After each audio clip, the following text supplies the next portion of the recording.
La propuesta que tenemos es como una segunda parte de derecho constitucional y de derecho procesal constitucional, en particular todo lo que tiene que ver con el derecho internacional de los derechos humanos aplicado a las decisiones jurisdiccionales, si son la gran pregunta que tenemos, si son obligatorias o no las sentencias de la Corte Interamericana, todas, no solamente las que son en contra de nuestro país, qué pasa con las normas de soft law, no son normas de hard law, entonces, ¿qué pasa con las reglas, los lineamientos, los principios? Un poco eso comenzamos a ver el año pasado y la idea es ir profundizando. Por eso tal vez ustedes vean en algunos aspectos que esta segunda parte es tal vez un poco más específica porque precisamente lo que hacemos es ahondar en esos temas que ya vimos y que necesitamos ir recuperando para especificar en algunas materias que son tan importantes. Hemos visto el año pasado que me parece que es fundamental que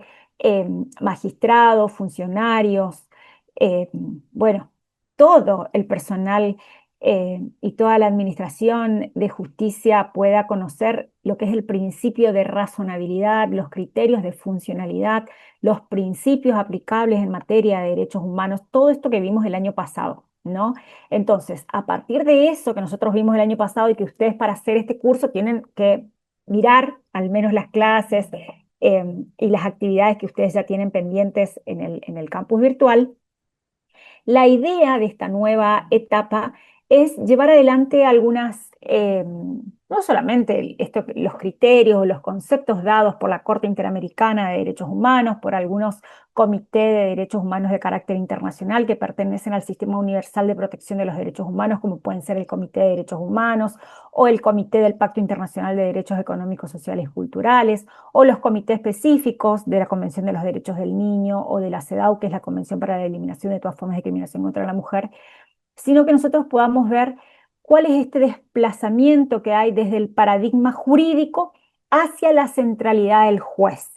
Y cómo hay decisiones que se van tomando a partir de estos criterios de funcionalidad y proporcionalidad que hemos estudiado el año pasado. Bueno, entonces nosotros vamos a trabajar, les decía, en esta primera clase con un tema central que es como la segunda parte que comienza hoy y que tiene que ver con el derecho internacional de los derechos humanos como parámetro de decisión jurisdiccional. ¿Qué significa los derechos humanos como parámetro de decisión jurisdiccional? En primer lugar, sí o sí señalar que estamos frente a una rama que es de derecho público, ¿sí? Y esto es fundamental porque el derecho público hoy se encuentra sin dudas que atravesado de alguna manera por una transformación de carácter estructural que va más allá de lo que puede ser la mera evolución normativa y se va a posicionar como o se va a erigir en esto que es un cambio de paradigma. ¿M? Y acá vamos entonces a analizar en este cambio de paradigma que hay una transición que va a ir desde lo que es el estado legal de derecho hacia un estado ya no constitucional de derecho, sino un estado convencional de derecho que implica sin dudas este abandono de la concepción cerrada de lo que es la soberanía jurídica para dar paso ya hace algunos años en nuestro país a un modelo que es de apertura normativa, en el que el derecho internacional de los derechos humanos se va a integrar sin dudas como una fuente material y una fuente que es condicionante de validez en el orden jurídico interno. ¿Mm? De allí que nosotros tenemos que advertir que como algunos autores, como ustedes conocen y ya hemos señalado en el curso anterior, Luigi Ferrajoli hace referencia a una consolidación de un constitucionalismo garantista. ¿Qué es este constitucionalismo garantista? Va a desplazar el eje del sistema jurídico desde la legalidad formal hacia lo que es la protección efectiva de los derechos fundamentales. ¿Por qué? Porque estamos frente a un nuevo escenario.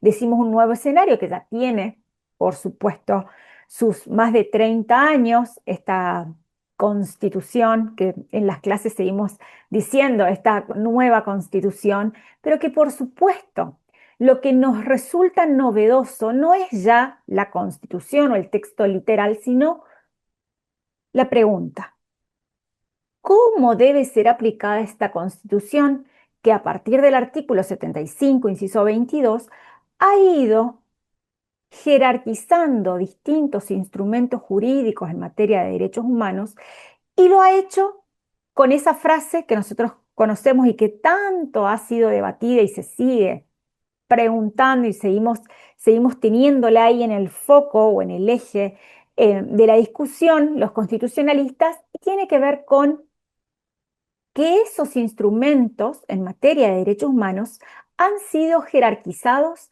en las condiciones de su vigencia. Si nosotros vamos al artículo 75, inciso 22 de la Constitución, vamos a advertir que establece específicamente que la Declaración Universal sobre Derechos Humanos, la Declaración Americana sobre Derechos Humanos, la Convención Americana sobre Derechos Humanos, el Pacto Internacional de Derechos Civiles y Políticos y su protocolo facultativo, el Pacto Internacional de Derechos Económicos, Sociales y Culturales, en fin, la CEDAW, la Convención de los Derechos del Niño, en las condiciones de su vigencia, tienen jerarquía constitucional. Entonces la discusión es respecto a qué significa en las condiciones de su vigencia. No que tengamos, bueno, una constitución nueva que ha jerarquizado instrumentos internacionales en materia de derechos humanos, sino que cuáles son las condiciones de vigencia de los tratados internacionales en materia de derechos humanos a los que nuestro país, en el ejercicio de su soberanía, se ha comprometido ante la comunidad internacional para efectivamente ejercer o para que los individuos sujetos a su jurisdicción sean personas jurídicas. Acá nosotros vamos a encontrar a estas personas que son personas físicas, van a ser personas capaces de estar frente al sistema internacional de protección de los derechos humanos y frente al sistema regional de protección de los derechos humanos. ¿Qué significa esto? Que las personas físicas puedan entonces ser ahora sujetos de derecho internacional. También estamos entonces frente a este cambio de paradigma que va a ir desplazando todo el eje del sistema jurídico, desde esa legalidad formal, les decía, hacia la protección efectiva de los derechos humanos fundamentales de los ciudadanos, y por eso hablamos de esta relación sinalagmática imperfecta que tienen los instrumentos internacionales en materia de derechos humanos, donde son los estados los que se comprometen con la comunidad internacional, pero los sujetos que van a estar amparados por esos derechos son distintos de aquellos cuyos derechos se consagran, ¿no? Entonces vamos a tener por un lado que son las personas físicas quienes son sujetos de protección y son los estados los que van a ser los sujetos obligados ante la comunidad internacional. De allí entonces la importancia que nosotros tenemos que advertir y donde rige el eje de la discusión, vuelvo sobre esto porque me parece fundamental, es en qué significan las condiciones de su vigencia del artículo 75, inciso 22. Porque recuerden que al haber jerarquizado esos instrumentos internacionales a la Constitución, ya no estamos frente a una pirámide jurídica, sino podríamos decir que es una meseta, porque hay distintos instrumentos internacionales, que la Constitución establece 11 instrumentos internacionales en materia de derechos humanos, pero que con posterioridad se han ido jerarquizando otros instrumentos a partir de esta única cláusula abierta que tiene nuestra Constitución, que establece ese mismo artículo 75, inciso 22, que establece que los demás tratados sobre derechos humanos podrán adquirir jerarquía constitucional con el voto de las 2/3 partes de la totalidad de los miembros de cada Cámara, una vez que ya hayan sido aprobados como tratados.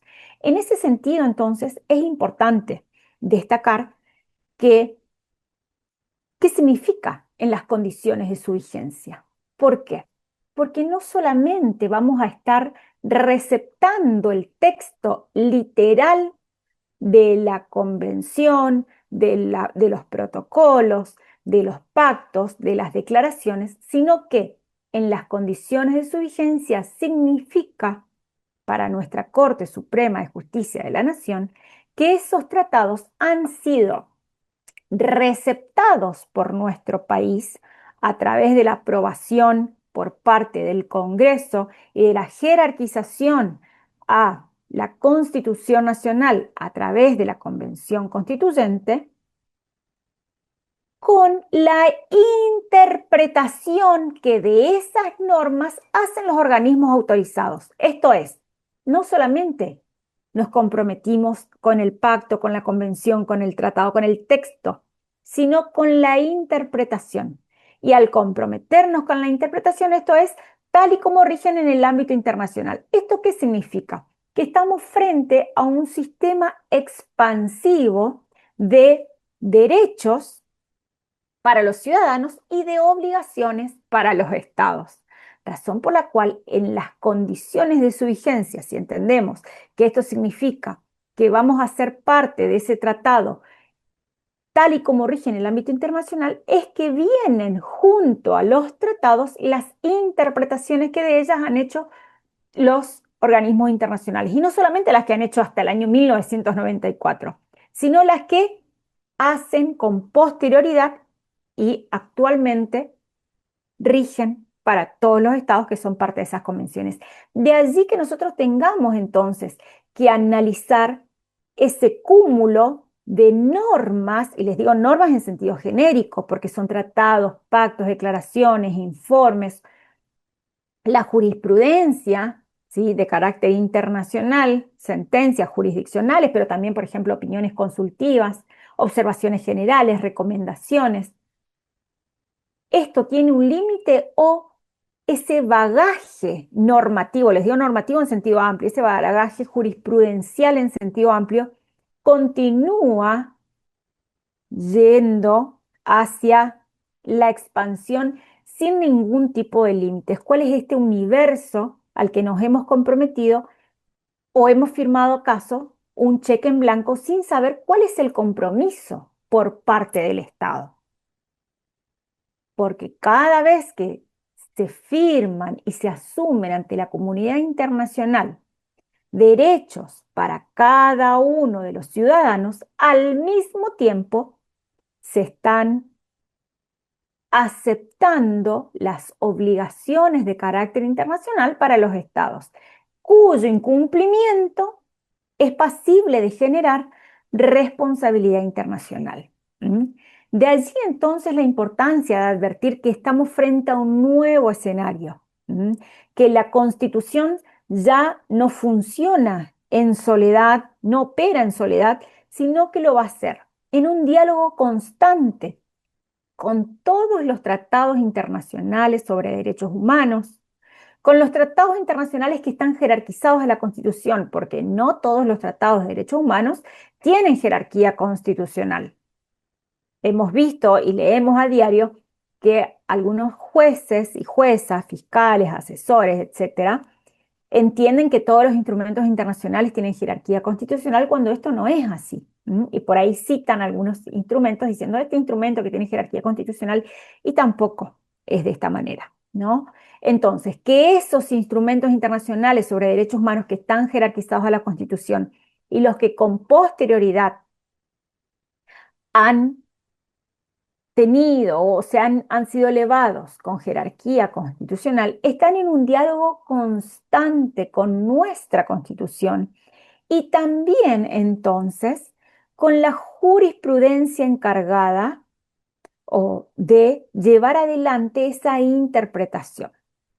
Acá hay una consecuencia que es muy importante y que tiene que ver precisamente con lo que nosotros venimos a conversar hoy, y es la redefinición de este rol judicial. El juez ya no es más un mero aplicador de las normas, sino que ahora el juez es un intérprete complejo y está obligado a integrar múltiples fuentes, a resolver tensiones normativas de alta densidad y que realmente empieza a ser muy complejo, hay una consecuencia que es muy importante y que tiene que ver con redefinir cuál es el rol judicial.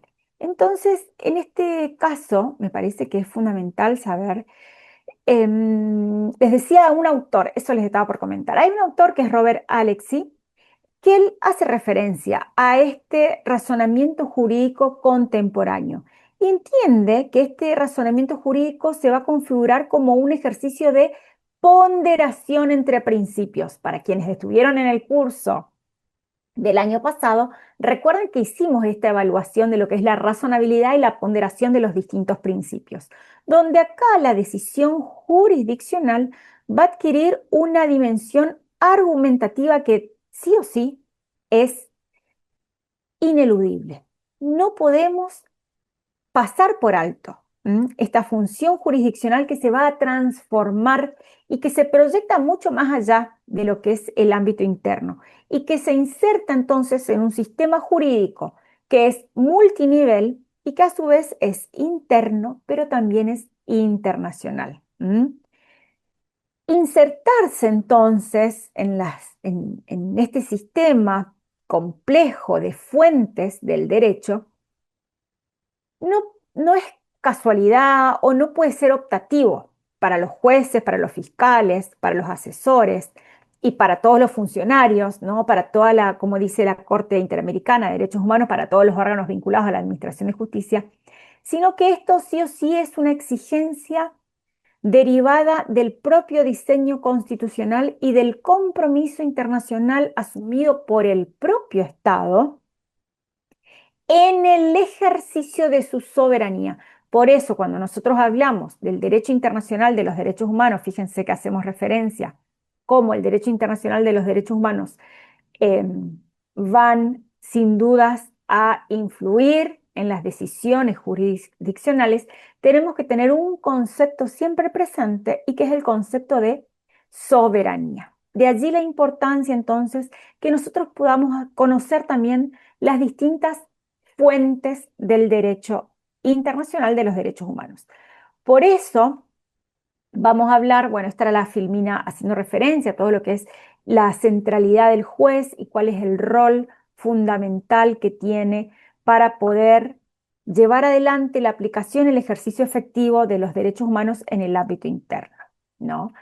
Ahora, les decía, me parece que es importante también trabajar entonces con lo que son las fuentes del derecho internacional de los derechos humanos. Y acá vamos a hablar de fuentes de hard law y de fuentes de soft law, como se conocen en el ámbito internacional.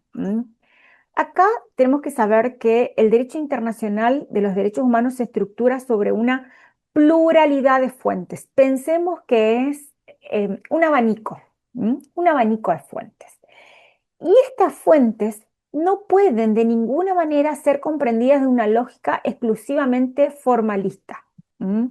Sino que cómo va a escoger el juez, cuál es la norma que debe aplicar en el caso concreto. Bueno, conocer estas distinciones entre las normas de hard law y las normas de soft law es una herramienta de análisis que es útil, pero sin dudas que va a ser insuficiente si no estamos dentro de una visión que sea sistémica y que le permita entonces al juez tomar las decisiones. Porque también hemos visto en reiteradas oportunidades, y de allí la importancia entonces de primero conocer esta diferencia entre normas de hard law y de soft law, que las decisiones jurisdiccionales no pueden ser tomadas exclusivamente sobre normas de soft law si existen previamente normas de hard law. Estos son consensos que hacen al sistema democrático de gobierno y que deben ser aplicados. El hard law, ¿qué son? Son estas normas jurídicamente vinculantes y en particular entonces son la Constitución Nacional, los tratados internacionales que están jerarquizados a la Constitución, por debajo de ellos los demás tratados, tengan o no que no tienen jerarquía constitucional, sean o no de derechos humanos, por debajo de ellos las leyes de carácter nacional y después, por supuesto, el resto de la pirámide jurídica que nosotros conocemos. Ahora, Recuerden que en el caso de nuestro país, esta reforma del año 1994 trae una decisión que es una innovación respecto de esta jerarquía constitucional que comienzan a formar parte entonces de este conocido bloque de constitucionalidad federal, cuyo término ha sido otorgado, recuerden, por el gran maestro Vidar Campos, ¿sí? ¿Esto qué significa? Que los tratados no solamente lo obligan al Estado en el ámbito internacional, sino que van a funcionar como un parámetro directo de validez hacia adentro. ¿Mm? Pero ¿qué pasa? El sistema no se agota con estas normas de hard law que tienen que ver con ese consenso, sino que tenemos también o estamos también frente a normas de soft law, que son, en realidad, como bien lo dice el término, son más suaves. Pueden ser principios, informes, recomendaciones, lineamientos, las reglas y cumplen una función que es esencial en la construcción de los estándares internacionales en materia de derechos humanos. Acá voy a citar a una autora que ella ha sido decana de la Facultad de Derecho de la Universidad de Buenos Aires durante muchos años y también ha sido consultora ante Naciones Unidas. Mónica Pinto establece, ya hace muchos años, hay un librito de ella que es Temas de Derechos Humanos, que es básico, de lectura básica y recomendada, que establece entonces que estos instrumentos van a actuar como pautas hermenéuticas. Estos son pautas de interpretación. Estas normas de soft law son pautas hermenéuticas, pautas de interpretación que van a ir orientando cuáles son esas normas de carácter vinculante y que contribuyen al desarrollo de carácter progresivo. ¿De qué? Del derecho internacional, de los derechos humanos en el ámbito interno. ¿Mm? Existe ese desafío respecto de que, como dice, por ejemplo, otro de los autores que me parece que es fundamental conocerlo para poder trabajar algunos de estos temas, que ya lo vimos en detalle el año pasado, y que es Martín Abreu. Él escribe y señala que, dice, si el desafío de la posguerra, que es donde surgen los derechos humanos, esto es algo que ya lo vimos en el primer módulo de Derecho Constitucional, cómo surgen los derechos humanos, por qué son vinculantes, pero él dice, quiero recuperar esos términos, dice, si el desafío de la posguerra fue la internacionalización de los derechos humanos, esto es que todo el mundo y todos los países conozcan a los derechos humanos, el desafío de este nuevo tiempo es la internalización, esto es, cómo hacen los estados para que a través de sus distintos sistemas jurídicos puedan bajar a la tierra, esto que está así como en el derecho internacional, puedan hacerse efectivos los derechos humanos a través de las normas, a través de las políticas públicas y también a través de medidas de otro carácter. Y estos son las decisiones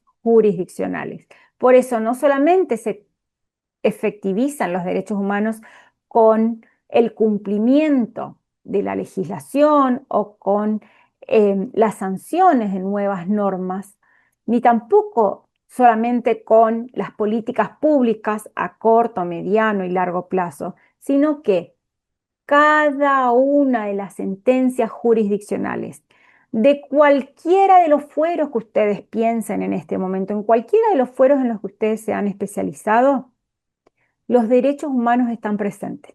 Piensa en cualquiera.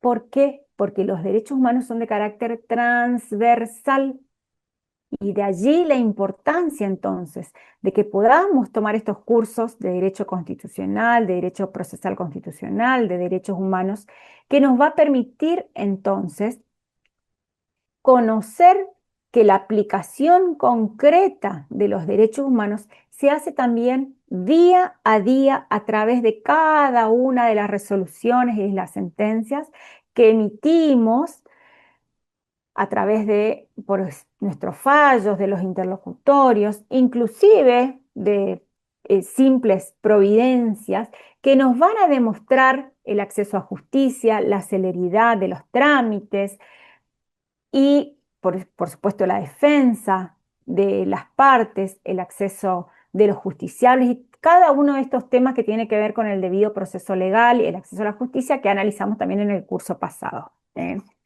Ahora, volviendo un poco a este tema de hard law y de soft law, a mí también me parece importante entonces advertir o señalar que la vinculatoriedad de los derechos humanos no puede de ninguna manera reducirse a esta lógica, les diré, binaria, ¿no? Entre es obligatorio o no es obligatorio. Es decir, normas de hard law obligatorias, normas de soft law no obligatorios. No, no, no, no. No funciona así, ¿no? Sino que el sistema funciona como un entramado normativo en el que los distintos tipos de fuentes van a ir interactuando para producir efectos jurídicos concretos. Por eso, ignorar todas estas normas de soft law también implica desconocer una parte que es sustancial del proceso de formación de todos los estándares internacionales. Y por eso es que los jueces y las juezas deben entonces de alguna manera operar con esta concepción que es un poco más amplia de la normatividad y que tienen que integrar tanto las normas que son formalmente vinculantes, las de hard law, pero también con estas que sin ser vinculantes en sentido estricto, poseen sin dudas una indudable autoridad interpretativa que deben ser seguidas.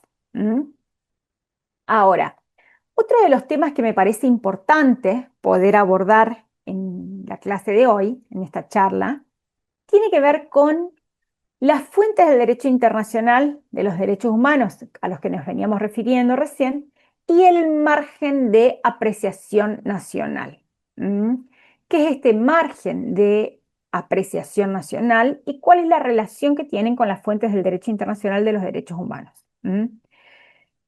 Cuando nosotros hablamos de estas fuentes del derecho internacional de los derechos humanos, que recién les dije, bueno, podemos clasificarlas en hard law o en soft law y que no tienen que ver con este sistema antagónico, que no lo es, no es este sistema binario o antagónico, sino que podemos hablar de lo que algunos autores señalan como código cebra, blanco-negro, blanco-negro. Bueno, de esta manera nosotros entonces estamos frente a un análisis complejo de lo que son las fuentes de los derechos humanos. Y por eso, en primer lugar, vamos a ir a una norma de hard law y que tiene que ver con el Estatuto de la Corte Internacional de Justicia, cuyo artículo 38 establece como fuentes principales, en este caso del derecho internacional, a los tratados, a la costumbre internacional y, por supuesto, a los principios generales del derecho. Pero en el ámbito específico de los derechos humanos, esta es una enumeración que, por supuesto, es insuficiente.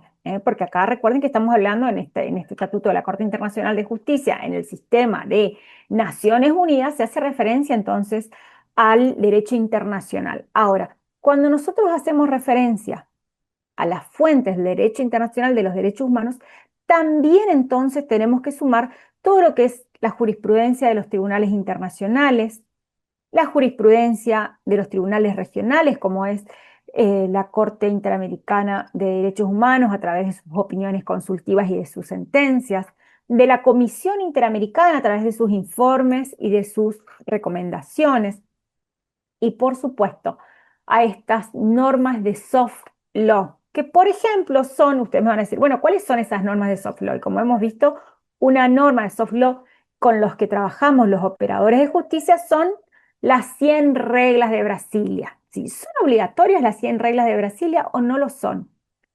¿Son vinculantes? ¿Podría nuestro Estado argentino ser responsable ante la comunidad internacional por la vulneración a un derecho humano que está contenido en una norma de soft law como son las 100 reglas de Brasilia? Bueno, esto es muy importante para poder analizarlo. Hay un expresidente de la Corte Interamericana de Derechos Humanos que a mí personalmente me gusta mucho y sus sentencias me apasionan, que es el profesor Antonio Augusto Cansado Trindade. Él sin duda que hizo referencia a todo lo que son los las normas de soft law y refiere que estas normas de soft law pertenecen a un corpus juris internacional en materia de derechos humanos. Y que nosotros vamos a ver que al incorporar estas fuentes de derecho internacional al derecho interno, hay un gran problema central y que tiene que ver con el margen de apreciación nacional. ¿Qué es el margen de apreciación nacional? Este es un concepto que ya lo analizamos en el primer curso el año pasado, solamente vamos a recuperar algunas de las funciones, les podría decir, esenciales que tiene este margen de apreciación y cómo surge o por qué, dónde está este margen de apreciación, cuál es el concepto, la doctrina a la que se hace referencia cuando hablamos de margen de apreciación. Este es un concepto que es desarrollado primero en el sistema europeo, donde se les reconoce a los estados, podríamos decirles, un cierto grado de discrecionalidad en la aplicación de los derechos. Pero tiene unas características que son diferentes a nuestro sistema, porque cuando eso se traslada al sistema interamericano, sin dudas también comienza a ser tema de debate, porque no puede este margen de apreciación nacional ser entendido como una zona de inmunidad, una zona franca frente a este control internacional, sino tiene que ser entendido como un espacio de diálogo. Está entonces, cuando nosotros hablamos de margen de apreciación nacional, estamos hablando de un espacio de diálogo que está condicionado por el respeto al contenido esencial de los derechos. Así entonces, este margen de apreciación nacional tiene que poder entenderse como una herramienta de análisis. Fíjense que vamos a hablar de una herramienta de análisis, de una técnica metodológica que nos va a permitir articular la diversidad de los contextos nacionales con la universalidad de los derechos humanos. Entonces vamos a hablar de un diálogo entre las cortes nacionales y las cortes de carácter internacional. Vamos a hablar de un diálogo de fuentes entre las normas internas y las normas de derecho internacional. El margen de apreciación nacional, ¿qué no es? No es una cláusula de excepción. No aplico esta norma o no aplico esta sentencia o no aplico este tratado de carácter internacional alegando un margen de apreciación, sino que el margen de apreciación es un ejercicio dialógico, argumentativo, que tiene que ser muy riguroso por parte de los jueces. Ustedes recuerden que la oportunidad que tienen los estados para decir, esta norma a mí no me convence, quiero formar parte de este tratado, pero esto no lo puedo aceptar y que no pertenece al núcleo duro del tratado, no tiene que ver con el eje, con el objeto y el fin, no le corresponde al juez y no es en esa oportunidad, sino que tiene que ver con las reservas y las declaraciones interpretativas que también encontramos en la Convención de Viena sobre el derecho de los tratados y también en los tratados de derechos humanos. Cada uno de los instrumentos podrá señalar cuáles son los márgenes de reservas que pueden hacer los estados. Pero no es esta la oportunidad. El margen de apreciación no es sinónimo de reserva. Por eso el margen de apreciación no es una excepción, sino que tiene que ver entonces con un diálogo, con un argumento, con un ejercicio metodológico en el que el juez pueda ir determinando cuáles son esos argumentos que le van a permitir integrar por parte de su tribunal, por parte en este caso, vamos a encontrar que hay fallos que son plenarios, aparte de las cámaras, de lo que puede ser la Corte Suprema de Justicia de la Nación. En cualquier instancia, tenemos entonces que analizar el margen de apreciación que no es una zona de inmunidad. ¿Cómo entonces, les decía, articulamos? Porque ¿cómo hacemos para no cumplir con una norma de carácter internacional sin que el Estado sea responsable ante la comunidad internacional por la vulneración a un derecho humano no reparado que está contenido en uno de los tratados de los que sí somos parte a los que el Estado se ha sometido en el margen o en el ámbito de su soberanía. ¿Se podría?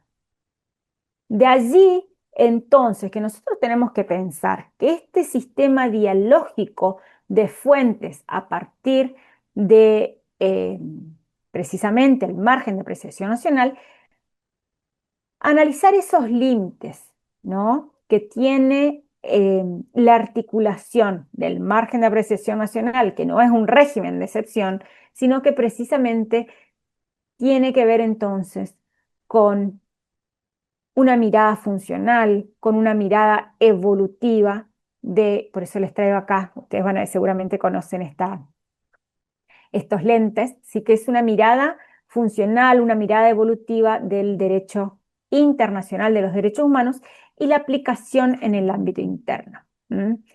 Por eso es importante entonces que nosotros entendamos que el análisis de las fuentes del derecho internacional de los derechos humanos exige sin dudas abandonar esa concepción que es rígida, una concepción que es exclusivamente formalista de este sistema de fuentes, que corresponde en realidad al derecho internacional clásico, que es propia de este derecho, eh, del el derecho internacional público clásico, y sí adoptar una mirada que sea más funcional, que sea más evolutiva. Por eso, si bien entonces el punto de partida es el artículo 38 del Estatuto de la Corte Internacional de Justicia, que ya habíamos señalado que las fuentes son los tratados, la costumbre internacional y los principios generales del derecho, lo cierto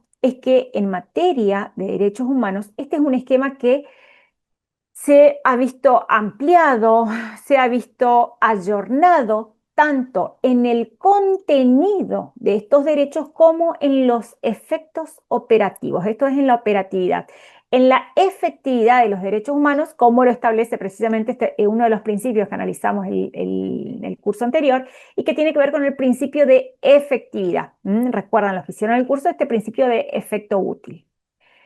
Entonces, en primer lugar, me parece que cuando hablamos de esta responsabilidad internacional del Estado, vamos a señalar sí o sí a una fuente primordial y que son entonces los tratados internacionales en materia de derechos humanos que van a constituir esta fuente que es primaria y que es estructural de todo el sistema internacional de los derechos humanos. Hacíamos referencia a las fuentes, ¿sí? A las fuentes de los derechos humanos y la relación con la responsabilidad internacional. Que en primer lugar, entonces, los tratados internacionales constituyen esta fuente primaria y estructural del sistema, ¿sí? Que son la Convención Americana sobre Derechos Humanos, el Pacto Internacional de Derechos Civiles y Políticos y su protocolo facultativo, el Pacto Internacional de Derechos Económicos, Sociales y Culturales, Em, por supuesto, la Declaración Universal de Derechos Humanos y la Declaración Americana de Derechos y Deberes del Hombre. Todos estos instrumentos no solamente establecen obligaciones jurídicas, sino que son marcos normativos de protección y que tienen, como dicen algunos autores, a mí me gusta mucho esta palabra que se le asigna, es una función que le asignan algunos autores valorativa y que tienen vocación de aplicación directa en el ámbito interno. A mí me gusta esto de que los tratados tienen vocación de aplicación directa, ¿no? Esto de poder señalar que los tratados entonces deben ser entendidos como verdaderos marcos normativos de protección. Y sin duda que, bueno, como les dije al principio de la clase, a partir del artículo 75, inciso 22, en el año 1994, esta dimensión sin dudas que se ha profundizado al otorgar esta jerarquía constitucional incorporando al bloque de constitucionalidad federal, no incorporando a la Constitución, porque los tratados de derechos humanos no están incorporados a la Constitución, están jerarquizados a la Constitución y están incorporados al bloque de constitucionalidad. Esta jerarquización, por supuesto que no es solamente formal, sino la integración de este complejo sistema jurídico de validez constitucional. ¿Está? Ahora, esta centralidad de los tratados no se agota, o no agota esta cuestión a la que nosotros nos estamos refiriendo respecto de la responsabilidad internacional del Estado, sino que vamos a encontrar acá que la costumbre internacional también va a tener un papel que es fundamental, particularmente en todo lo que tiene que ver con la consolidación de normas que son imperativas del derecho internacional general. Estas son las denominadas normas de ius cogens, que como ustedes saben, nuestra Corte Suprema de Justicia de la Nación las ha invocado en el año 2003, en el año 2005, en el año 2007, a partir de lo cual la historia y la tradición de nuestra Corte Suprema de Justicia de la Nación lo demuestran, que ha continuado, ¿no?, con la invocación de estas normas de ius cogens, inclusive para anular y para llevar adelante todo lo que significa la nulidad de estas leyes que nosotros conocemos, a partir, les decía, del caso eh, Arancibia Clavel, del caso Simón, del caso Maceo, Echecolatz, el caso Videla en el año 2010 y todos los que han continuado con los efectos jurídicos que esto ha tenido. Esto merece sin dudas, esta fuente del derecho internacional merece sin dudas un estudio particularizado, pero sí me parece importante entonces tener en cuenta que no se agota el derecho internacional de los derechos humanos con los tratados, sino que hay todo un universo y que tiene que ver precisamente con estas normas de ius cogens, que son normas que no admiten derogación, que son reconocidas por la doctrina y por la jurisprudencia como vinculantes para todos los estados, independientemente que los estados lo hayan receptado o no. No se requiere del consentimiento expreso. Y en este caso, por ejemplo, ¿cuáles son esas normas de ius cogens? La prohibición de la tortura. También tenemos otras, otras, otras tipificaciones que tienen que ver con las desapariciones forzadas, con los crímenes de lesa humanidad, todas estas cuestiones que se inscriben sin dudas en un plano normativo superior. Y acá es lo importante respecto, o esa gran diferencia que tiene con los tratados, porque la operatividad de las normas de ius cogens ya no va a depender exclusivamente de la positivización convencional, sino que el desarrollo internacional de los derechos humanos fue marcado específicamente por una creciente, como dice Cansado Trindade, una humanización del derecho internacional. Por lo tanto, acá se va a erigir a la persona humana como sujeto central del sistema de protección y no al Estado. Esta es una mirada, les diré, bastante, dicen los que saben, los doctrinarios, hacen referencia a esta humanización del derecho internacional. Sí me parece que tiene que ver con una mirada tal vez más cerca del jus naturalismo que del jus positivismo. Esto ya es desde una perspectiva, les diré, filosófica, pero que también tiene implicancias concretas en la aplicación. Sin dudas, como les dije recién, merece una clase particular todo lo que tiene que ver con las normas de ius cogens y su aplicación por parte, por ejemplo, de nuestra Corte Suprema de Justicia de la Nación, como también lo ha hecho, por ejemplo, recordemos Barrios Altos en la Corte Interamericana de Derechos Humanos. Ahora, otra de las fuentes del derecho internacional de los derechos humanos que puede generar responsabilidad internacional al Estado si el Estado no cumple con estas fuentes del derecho internacional son esos principios generales del derecho. Y como les dije, no se trata de que sean normas de soft law o normas de hard law, en este sistema binario, si se quiere, o antagónico, sino que a estas fuentes que son tradicionales de los tratados también se le van a asumir a estos principios generales del derecho, que van a cumplir una función que es integradora, una función que es orientadora. Y en el ámbito de los derechos humanos, que hay principios que tienen que ver esenciales como la dignidad humana, el principio de igualdad y de no discriminación. Estos principios, la libertad, van a operar como criterios que son estructurantes del sistema y que van a ir informando a todo el sistema, tanto en la interpretación de cada uno de los tratados y de cada una de las normas de este gran abanico que les decía hoy que tenemos de fuentes del derecho internacional, de hard law y de soft law, de fuentes del derecho interno, de hard law y de soft law, como también aquellos que tienen que ver no solamente con la interpretación, sino con la aplicación concreta de las normas que van a hacer efectivos el ejercicio de estos derechos. ¿Mm? Por eso, acá es muy importante conocer esta teoría de los principios que es desarrollada por Alexis, que es bastante útil y que hace referencia entonces a que hay elementos que no funcionan exclusivamente como reglas rígidas, sino que van a funcionar como algunos señalan y que son mandatos de optimización. ¿Qué son estos mandatos de optimización? Son aquellos en los que uno puede ponderar o puede de alguna manera, son esos principios a los que uno puede recurrir y esos mandatos de optimización deben ser ponderados siempre en función de las circunstancias de cada uno de los casos. ¿Mm? Estos mandatos de optimización y todo lo que tiene que ver con los principios, nosotros lo vimos en este primer módulo el año pasado, pero me parece que es importante entonces traer que estos principios, como les decía, la dignidad humana, la igualdad y la no discriminación, el principio de igualdad, el principio de autonomía personal, son criterios que van a ser de la columna vertebral del sistema y que para aplicarlos está bueno recurrir a esta teoría que nosotros analizamos el año pasado y que son esos mandatos de optimización que deben ser ponderados, deben ser analizados en las circunstancias de cada uno de los casos. ¿Mm?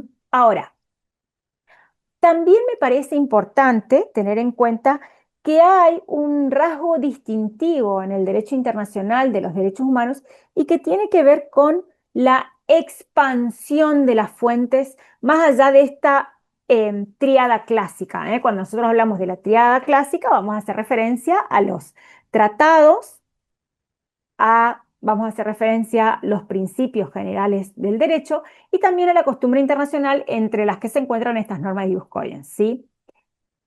También vamos a advertir que son fuentes del derecho internacional de los derechos humanos la jurisprudencia de los tribunales internacionales, que sin duda tiene un rol central en la configuración de todo lo que es el sistema. Por ejemplo, la Corte Interamericana de Derechos Humanos tiene y se ha dado a sí misma ese carácter de intérprete evolutiva de los derechos humanos y desarrolló todo un bagaje jurisprudencial que no solamente va a ir resolviendo casos concretos, sino que también establece de alguna manera los estándares que son generales de interpretación. ¿Mm? Estos estándares en muchos casos trascienden eh, a ver, la mirada específica que se tiene para poder resolver esta situación y adquieren sin duda una dimensión que es em, condición para la actuación de los estados. Entonces, no solamente le va a decir en las sentencias la Corte Interamericana al estado que está siendo condenado, sino que a los demás estados también va a estar dándoles de alguna manera cuáles son esas directivas de interpretación y que son todos los estados y es todo el aparato estatal quien debe receptar. También dicho por la misma Corte Interamericana de Derechos Humanos, cuando analizamos el año pasado, lo vimos en particular todo lo que es el control de convencionalidad y cómo debe ser receptado tanto por el Poder Ejecutivo, Legislativo y Judicial, que este control de convencionalidad también debe ser entonces receptado no solamente en la parte dispositiva de las sentencias, sino en toda la parte que configura el desarrollo de los considerandos, tanto en lo que es lo relativo a la condena del Estado específico, como así también de los estándares generales a los que refiere estas sentencias de la Corte Interamericana. Esto es, les decía entonces, tanto el,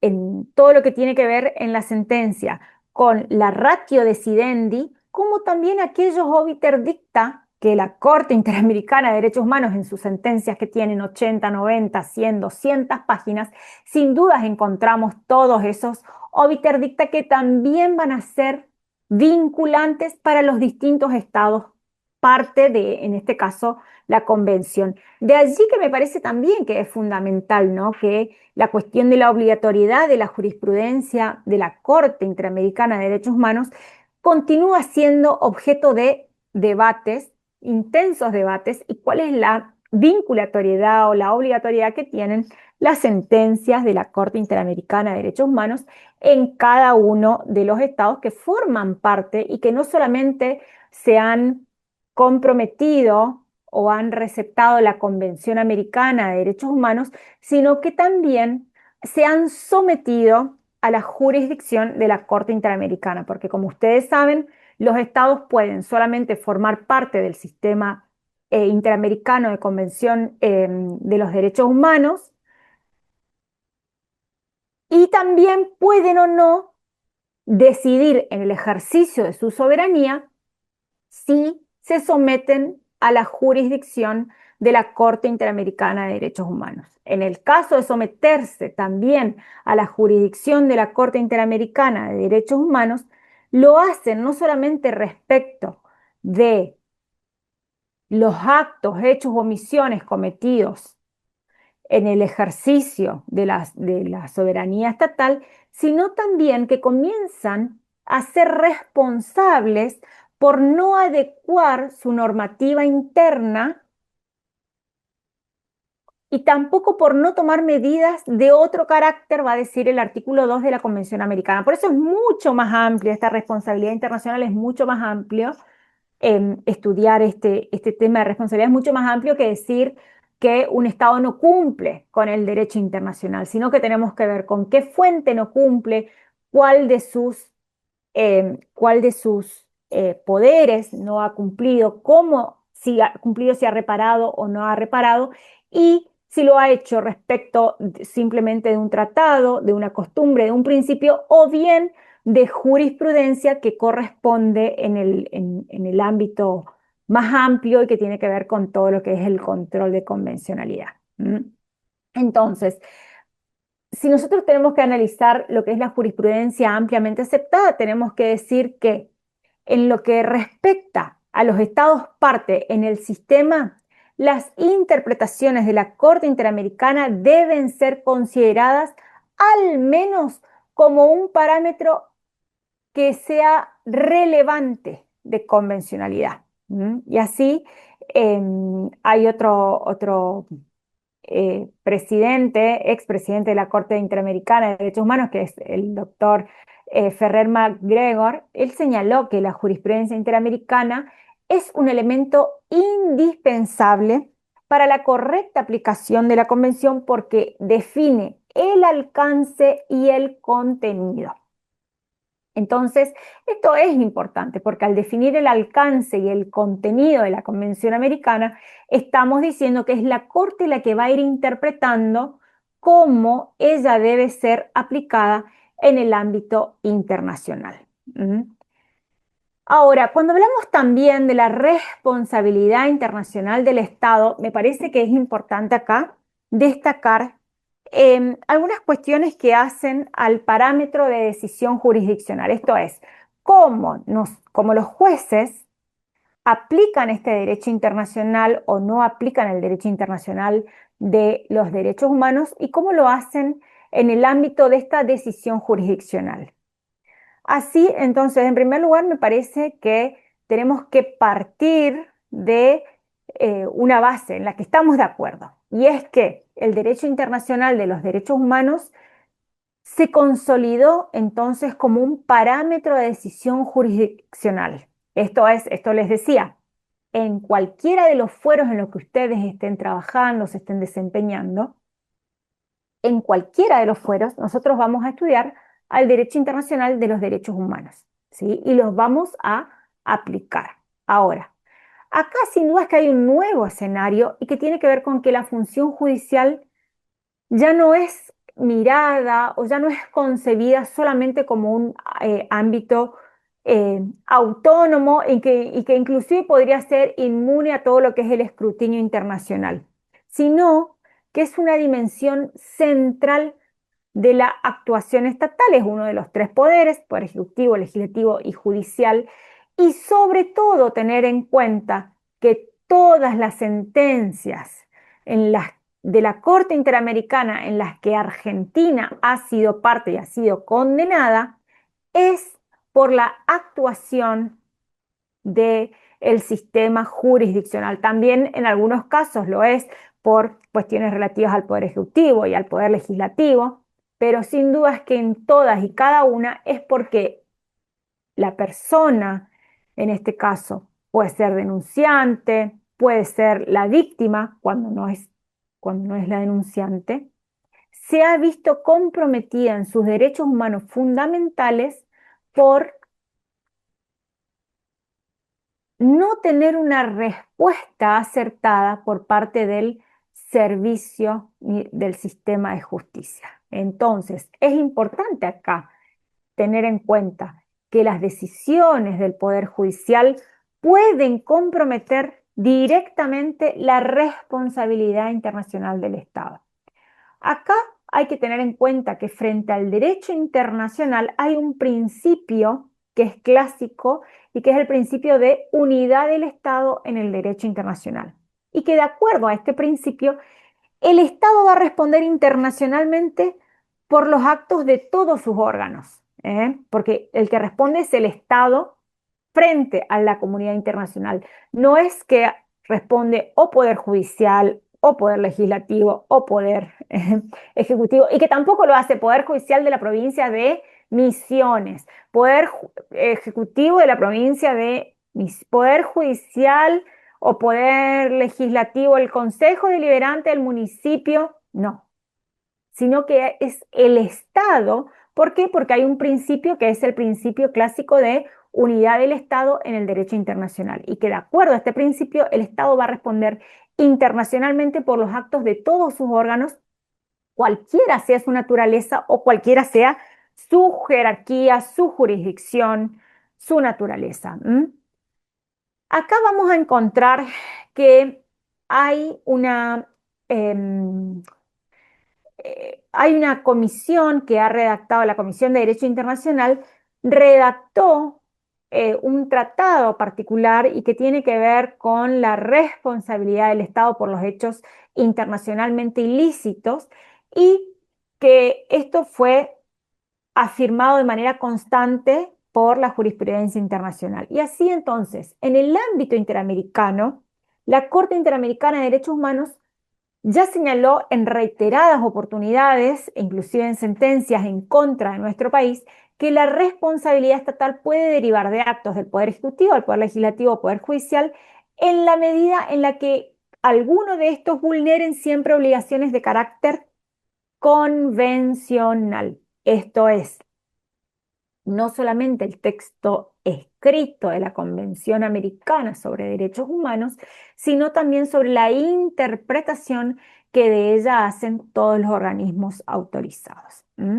Entonces, acá tenemos que tener una cuestión a analizar en esta clase que nos convoca y que es la relación de la responsabilidad internacional con las decisiones judiciales. ¿eh? Recordemos que tradicionalmente, ¿qué se sostenía? Que la función jurisdiccional, en tanto era un ejercicio de la independencia judicial, debía quedar al margen del control internacional. Pero esta concepción, sin duda, que progresivamente fue superada y resulta hoy que una sentencia judicial o la omisión del Poder Judicial o el retardo en la justicia puede constituir en sí misma un hecho que es internacionalmente ilícito, ya sea porque se aplican normas incompatibles con la Convención, ya sea porque se interpretan de manera restrictiva los derechos o porque se incumplen las garantías de carácter procesal contenidas, por ejemplo, en el artículo 825 de la Convención Americana sobre Derechos Humanos, que seguramente vamos a analizar en algunos de los otros módulos y que ya hemos analizado el año pasado, pero que en los próximos módulos vamos a ir enfocando en distintas ramas del derecho. Ahora, acá hay un desplazamiento conceptual que sin dudas tiene que ver con la mutación del rol del juez. Y el juez deja de ser un mero aplicador del derecho interno para convertirse entonces, como dice la Corte Interamericana de Derechos Humanos, en un agente estatal que debe ser, o que la actuación de este agente estatal debe ser mirado también por la luz o bajo la luz de este derecho internacional. Y acá entonces, el derecho internacional de los derechos humanos no solamente va a funcionar como un marco externo de responsabilidad, sino va a funcionar, por supuesto, como un parámetro interno de decisión. De allí la importancia de que el control de convencionalidad pueda ser aplicado por todos los jueces de todos los fueros, de todas las instancias, independientemente entonces de la norma que deba ser aplicada, la norma internacional deba ser aplicada del texto literal o bien de la interpretación que de ella ha realizado la Corte Interamericana de Derechos Humanos a través de sus opiniones consultivas o sentencias o de la interpretación que ha realizado la Comisión Interamericana a través de sus informes o sus recomendaciones, ¿no? Acá entonces, esta noción que nosotros estudiamos el año pasado de control de convencionalidad se va a inscribir en el marco de esta lógica de responsabilidad internacional del Estado. ¿Por qué? Porque los jueces tienen el deber de verificar la compatibilidad de las normas, de las prácticas internas, estos son los actos, hechos u omisiones, de todo el aparato estatal con la Convención Americana. Y de esta manera, sin dudas, que se transforma la actividad jurisdiccional en un espacio donde se deben articular distintos órdenes normativos. Y así la Corte Interamericana de Derechos Humanos ya ha señalado que cada uno de los jueces de todos los estados se convierten en jueces interamericanos. Entonces, el juez nacional se convierte en un juez foráneo, en un juez extranjero, en un juez de carácter interamericano porque tiene que aplicar las normas, pero también tiene que aplicar la interpretación que la misma Corte Interamericana realiza de esas normas.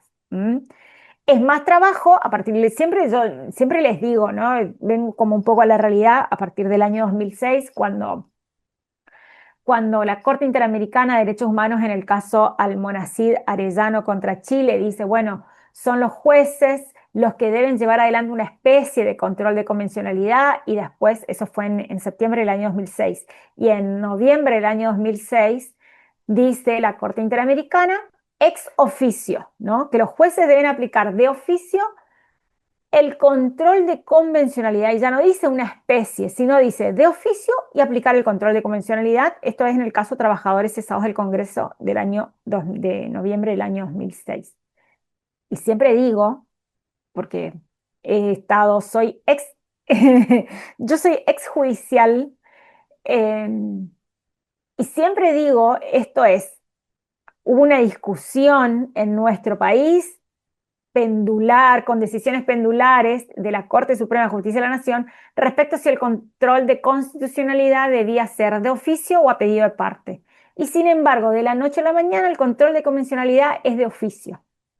Es más trabajo al mismo precio. Siempre digo esto porque hay que entender también, y tal vez en algún otro módulo más adelante, en algún curso que podamos hacer, en algún taller, tal vez en otra oportunidad, pensar cuáles son los límites de este principio iura novit curias, ¿no? ¿Hasta dónde el juez conoce el derecho? ¿Puede realmente aplicarse estas normas de carácter internacional y hacerlas efectivas y operativas directamente? cuando esas interpretaciones inclusive pueden llegar a ser encontradas con interpretaciones locales. Bueno, ¿y cuál es la función que cumple ahí este margen de apreciación, nacional, ¿no? Bueno, me fui un poco del tema, pero vamos a volver, estamos hablando de responsabilidad internacional del Estado, ¿sí? Les decía que hay que hacer una integración entonces, y esta integración no tiene solamente que ver con una mera referencia a las normas internacionales, porque también lo vemos en las sentencias, ¿no? Citar citar la norma internacional o la jurisprudencia y después tomamos la decisión, ¿no? Sino que poder hacer esta integración tiene que ver con un cambio en la estructura del razonamiento judicial. Y acá el juez va a tener que evaluar el caso, no solamente en los términos de legalidad interna, sino también de conformidad con los estándares de carácter internacional. De allí que a mí también me parece que es importante que entendamos que los jueces tienen por delante un ejercicio argumentativo que es complejo. ¿Por qué? Porque en ese ejercicio argumentativo se van a articular normas, se van a articular principios y se van a articular precedentes que van a venir de distintas fuentes. Sí, acá les dije la palabra precedente, que también podría corresponder para un próximo taller, ¿no? Nosotros tenemos un sistema del common law o si tenemos un sistema legal romanista. Los precedentes, ¿son vinculantes o no son vinculantes para los jueces en nuestro país? Bueno, este es todo un tema al que es necesario abordar precisamente para tener en cuenta toda esta cuestión respecto de precedentes de carácter vertical, estos precedentes de carácter horizontal, precedentes inclusive propios, ¿no? Y si pueden ser modificados o no y qué pasa en esos casos con la seguridad jurídica. Otro tema, un tema de debate muy, muy interesante. Pero volviendo, estamos nuevamente en responsabilidad internacional del Estado. Bueno, esta responsabilidad internacional del Estado por las decisiones judiciales, sin duda es que van a adquirir una importancia preventiva, ¿sí? Una importancia de alguna manera preventiva. ¿Y por qué les digo preventiva? Porque no tenemos que pensar al Estado únicamente cuando ya se ha vulnerado el derecho y el Estado debe reparar. No se trata únicamente de reparar las vulneraciones a los derechos humanos, sino tiene que ver también con poder de alguna manera evitar que ocurran estas vulneraciones mediante ¿qué? Mediante la incorporación de los estándares internacionales en la práctica jurisdiccional. Y esto es importante, porque nosotros acá hablamos de debida diligencia estatal reforzada. Esta debida diligencia estatal reforzada tiene que ver entonces con que hay ciertos grupos culturales, sociales, de personas que históricamente han sufrido estas desventajas y que cultural históricamente son grupos sojuzgados, razón por la cual vamos a encontrar que al Estado le corresponde por eso hablamos de esta responsabilidad reforzada, porque tiene que ver no solamente con aquella último eslabón que es la reparación, sino con poder determinar esto que nosotros estamos analizando ahora y que tiene que ver con el juez como garante primario de los derechos humanos. ¿Por qué? Porque hay que prevenir y una vez que no se pudo prevenir la vulneración a un derecho humano, recién tenemos que hablar de investigar, sancionar y reparar. Investigar quiénes son los responsables, sancionar a los responsables y que el Estado repare por esa vulneración a ese derecho humano, ¿no? Pero por eso me parece que tiene que ver con poder entender esta lógica en el derecho internacional de los derechos humanos, pero que tiene impacto interno, y que es que no se trata únicamente de reparar estas violaciones una vez que fueron producidas, sino de evitar que ocurran. ¿Mediante qué? Mediante la incorporación de los estándares internacionales en la práctica judicial.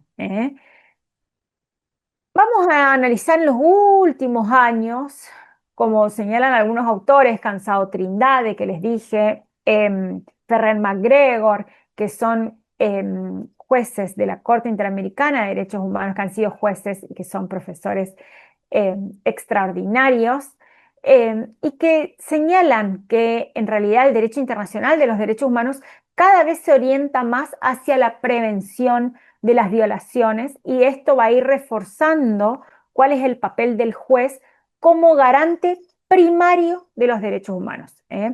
Ahora, por supuesto que frente a esta ampliación de la función que tienen los jueces, vamos a encontrar desafíos. ¿Cuáles son estos desafíos? Y sin dudas que hay una tensión con los principios estructurales del derecho interno que tienen que ver con la cosa juzgada. La posibilidad de que una sentencia firme sea cuestionada en el ámbito internacional introduce de alguna manera este elemento de inestabilidad que debe ser gestionado cuidadosamente y que la experiencia ya nos demuestra que la misma Corte Suprema de Justicia de la Nación ha tenido decisiones de carácter también pendular en este sentido, ¿sí?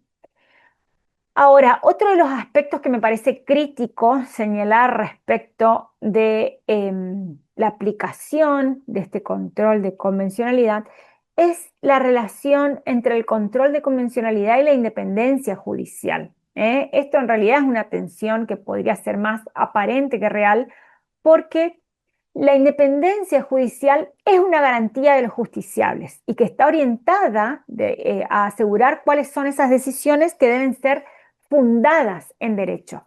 Y por eso la integración del derecho internacional no va a restringir esa independencia, sino que la va a ir orientando hacia una protección efectiva de los derechos. Esto es algo que me parece que también es importante poder analizarlo en profundidad cuando hablamos de esta independencia judicial. La independencia judicial, si bien corresponde o se erige como derecho del juez, sin duda que es garantía también de los justiciables. También es importante señalar, cuando hablamos de responsabilidad internacional del Estado, que hay unas cuestiones que tenemos que pensar entonces en la formación y en la capacitación de los operadores jurídicos, porque sin duda es que la formación y la capacitación de los operadores jurídicos es un tema complejo de abordar y que todo lo que significa este sistema de fuentes, todo lo que son la densidad de los estándares internacionales en materia de derechos humanos, exigen un conocimiento especializado que tal vez hasta hace algunos años no las teníamos en las facultades de derecho de donde todos salimos. Yo siempre les digo a nuestros alumnos, a los estudiantes de la facultad de derecho, de la carrera de abogacía, que hay un solo poder y hay una sola profesión que es para un solo poder exclusivo del Estado, y es la carrera de abogacía. Jueces, fiscales, asesores, defensores, operadores judiciales, abogados, todos los que tenemos el mostrador de un lado y del otro, somos abogados. Es decir, que nuestra función tiene, y nuestro trabajo, nuestra tarea, nuestra profesión, tiene un poder del Estado exclusivo. ¿Sí? Ser abogados. De allí que a mí me parece tan importante capacitarnos de manera permanente porque al diploma lo tenemos, ¿eh? Somos abogados y somos abogadas. Ahora, también necesitamos de una capacitación permanente que garantice efectivamente el conocimiento actualizado del derecho. Sin duda que la formación judicial es una condición indispensable para garantizar la eficacia del sistema. Díganme si ahora que yo les estoy diciendo esto, no piensan ustedes en algún caso en el que en el que ustedes inmediatamente dicen, acá necesitamos mayor formación, acá necesitamos sí o sí un conocimiento especializado, que no lo hemos tenido en la facultad hace algunos años y que sin embargo hoy lo necesitamos y es de carácter fundamental, ¿eh?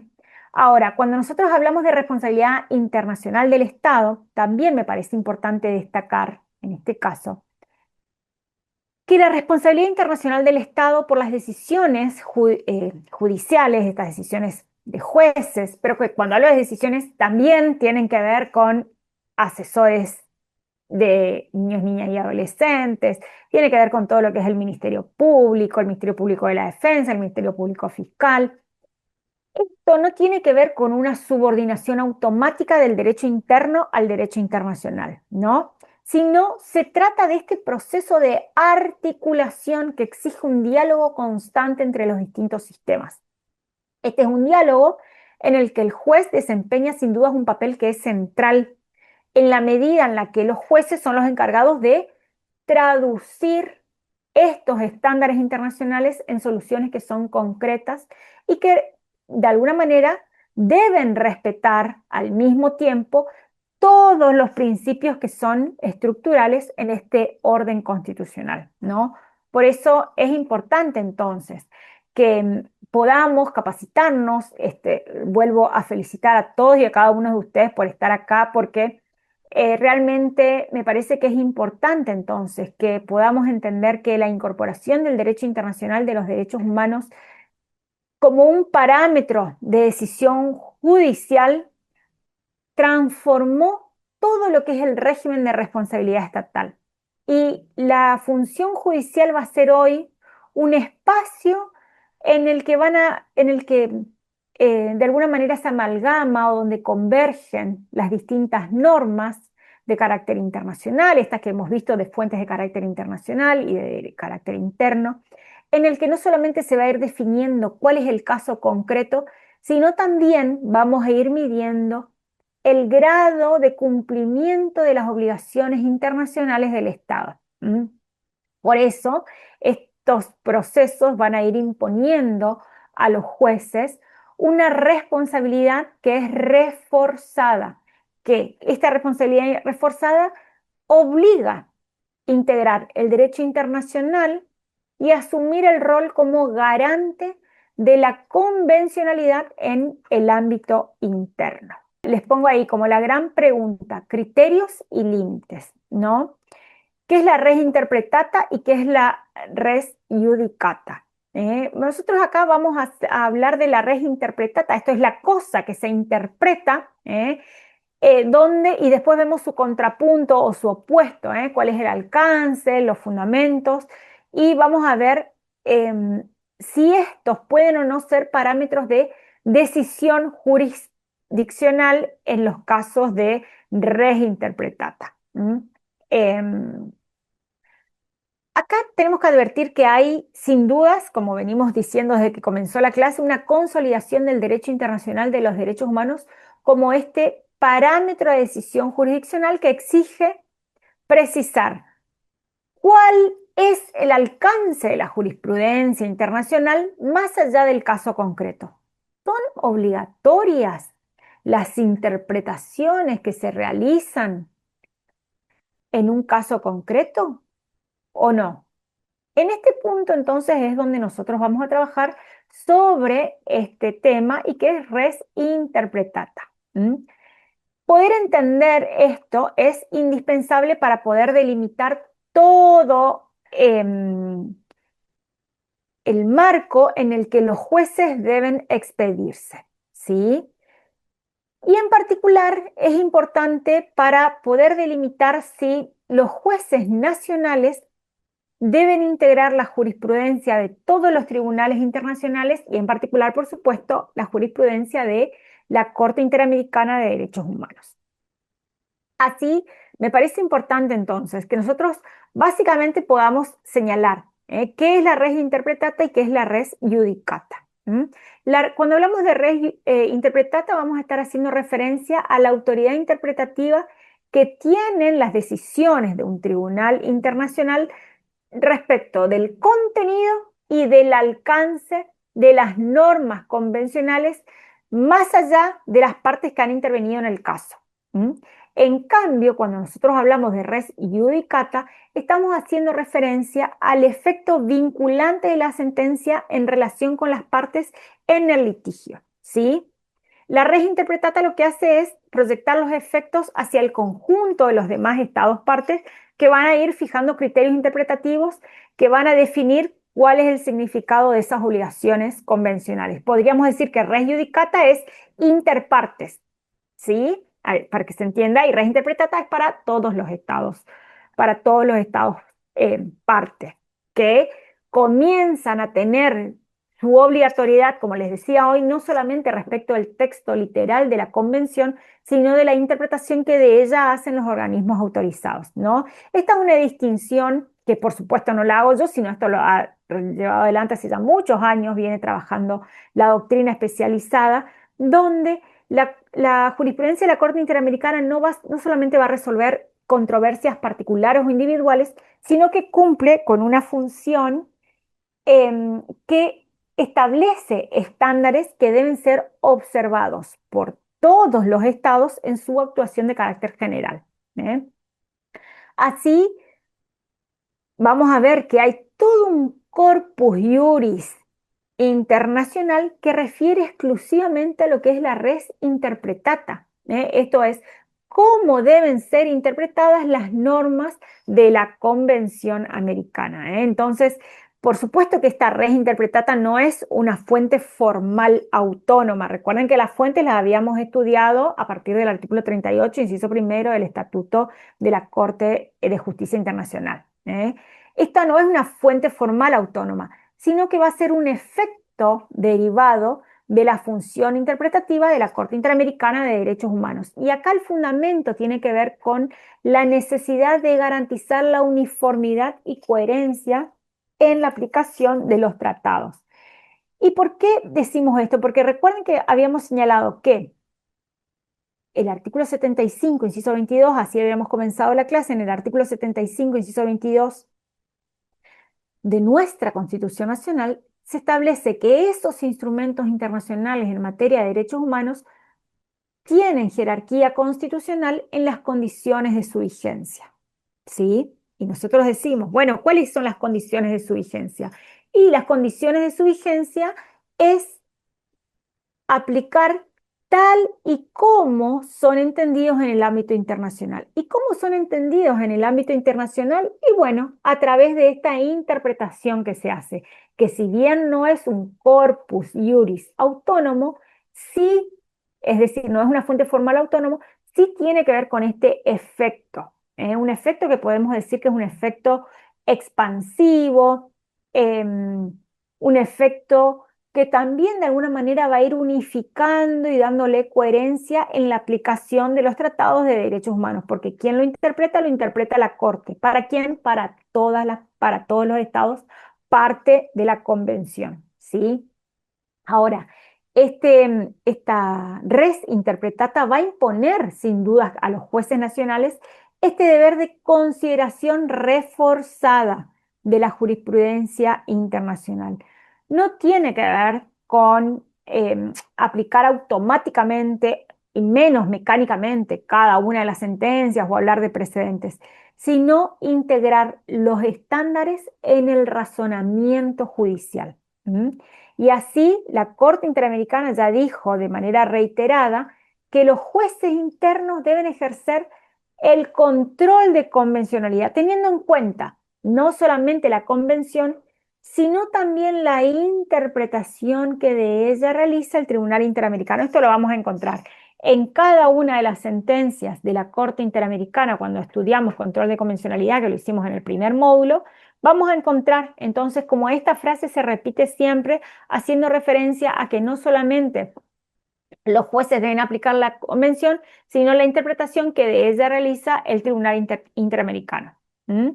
Ahora, cuando nosotros hablamos de esta res interpretata, vamos a tener también interrogantes que tienen que ver con cuáles son los alcances, cuáles son los límites, y esto sin dudas corresponde a otra clase donde nosotros podamos ir desarrollando si se admiten márgenes de adaptación en función de las particularidades del orden interno, qué pasa en estos casos con el margen de apreciación nacional, ¿no? Ahora, les decía, el contrapunto o lo opuesto a esta res interpretata tiene que ver con la res iudicata, y que es este efecto vinculante pleno de las sentencias respecto de las partes que van a estar en el caso. ¿Mm?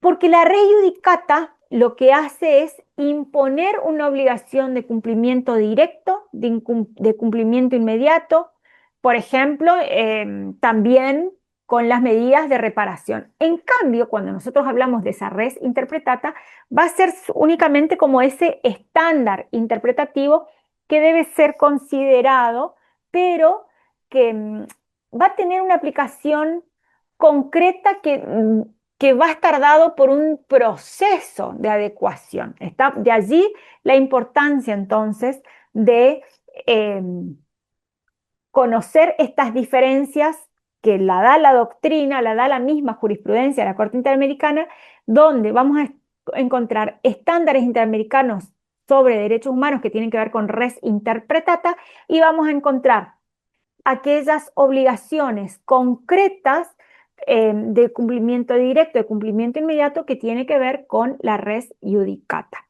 ¿sí? Esto, bueno, sin dudas hay todo un desafío acá y que tiene que ver con cómo la judicatura puede articular estas dos dimensiones de manera equilibrada, integrando la autoridad interpretativa del derecho internacional con las exigencias del orden constitucional interno. De ninguna manera vamos a encontrar soluciones que son automáticas, sino que necesitamos un razonamiento.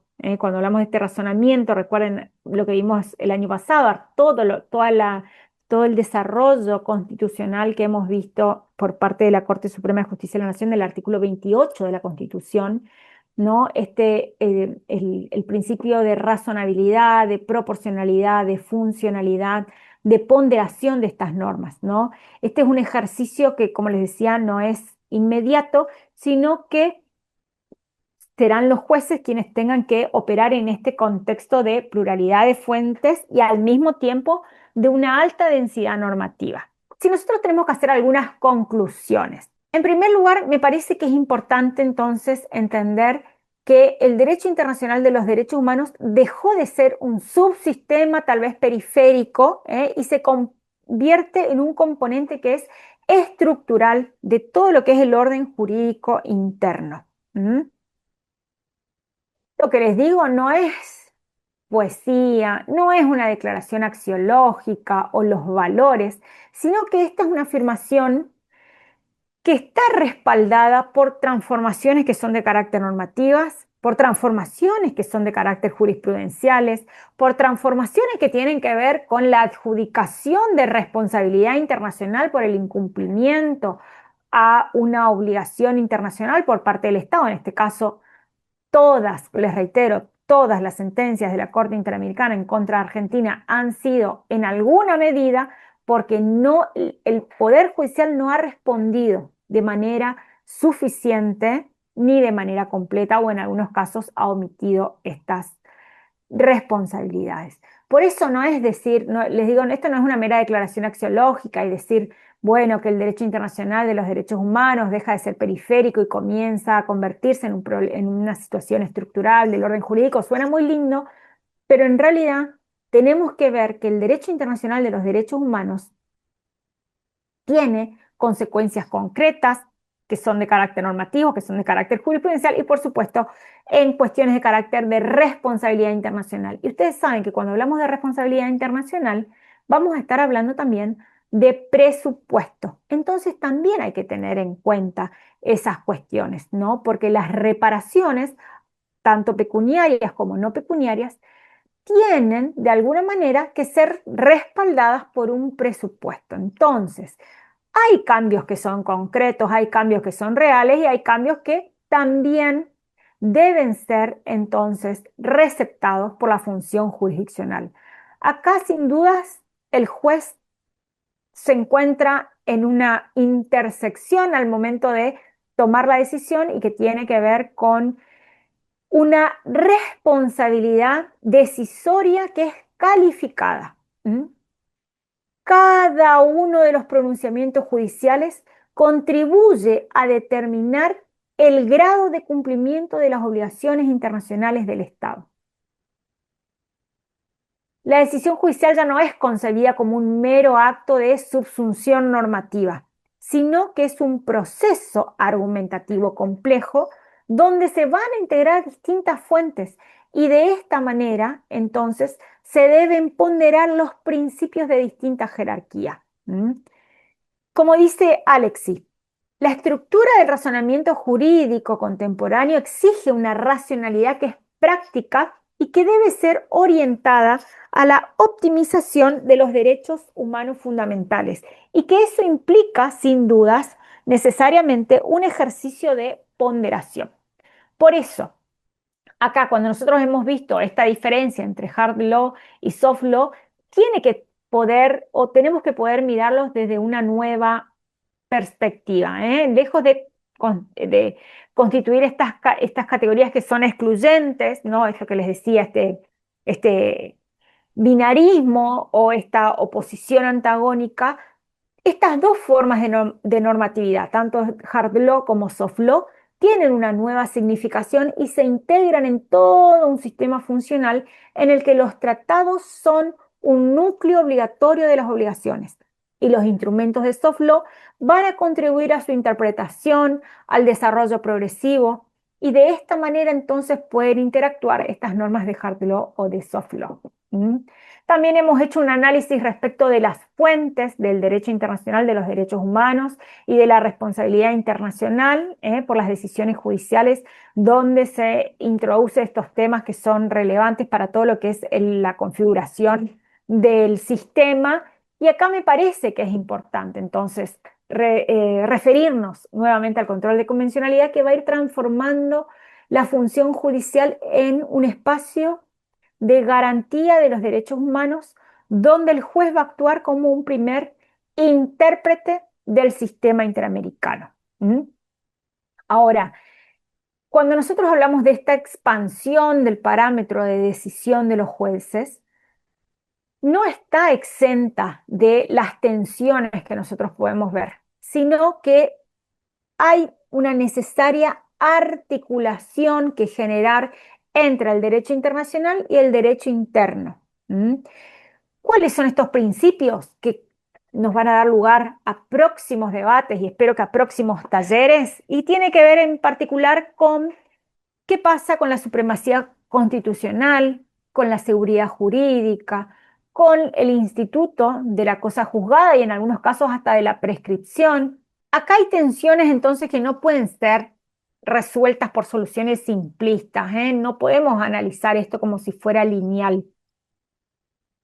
Tampoco se puede afirmar una jerarquía absoluta de un sistema sobre otro, o sistema, esto que nosotros analizábamos ya hace muchos años, todo lo que era el sistema dualista, después pasamos a un sistema monista, o ahora estamos hablando de este margen de apreciación nacional, un sistema por sobre otro. No, no, no, no, sino que es necesario avanzar hacia la construcción de una teoría de decisión jurisdiccional en una clave que ya va a ser multinivel, que permita integrar todas las exigencias del derecho internacional con las particularidades del orden constitucional interno. Y esta es una teoría que tiene que partir del reconocimiento de la complejidad del sistema.